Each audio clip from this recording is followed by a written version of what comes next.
சீக்கிரமா தேடி கண்டு போடுங்க. தொலைச்சிட்டு பேசுற பேச்ச பாரு. வெள்ளரிக்கா மாதிரி சுண்டக்காவும் குட்டியா இருக்கும் போல எனக்கே தெரியல. ஓவரா பெடாத்தாம தேடுற வழிய மட்டும் பாரு. எடுத்துப்பாங்களோ அத பத்தி நான் ஏண்டி கவலைப்படணும்? வேலையெல்லாம் பண்ணிட்டு இந்த கிழவிக்கு புசுக்கு பாத்தியா? வயசான பாட்டின்னு கூட பார்க்க மாட்டீங்களா? ஐயோ வலிக்குதே.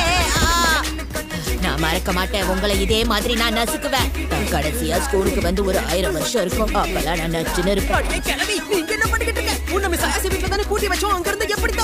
நான் ஒரு சுதந்திர பறவைடா. என்ன பூட்டிலாம் வைக்க முடியாது. தலைமைக்கு கட்டுப்பட்டிருக்கோம். இல்லைன்னா சிறகடிப்போம். யாராலையும் அடைச்சு வைக்க முடியாது. முதல்ல இந்த கிழவி ஸ்கூலுக்குள்ள என்ன பண்ணிட்டு இருக்கான்? என்ன வீட்ல இருன்னு சொன்ன நான் வீட்ல இருப்பேனா? ஆளை பாரு. பெட்ல தோத்துட்டு பேச்ச பாரு. அப்படியா? சரி வாடி, இன்னொரு தடவை மோதி பாக்கலாம். சரிவா மோதி பாக்கலாம். அவன் சுண்டக்காய்க்கு கால் முடிச்சு ஸ்கூலுக்குள்ள ஓடி வந்திருக்க மாதிரி பைத்தியக்காரி. சாவடிக்கிறதுக்கு முன்னாடி ஓடி போயிடு. அடியே கிழவி, இதை நீ முன்னாடியே சொல்லி தொலைக்க வேண்டியதானே.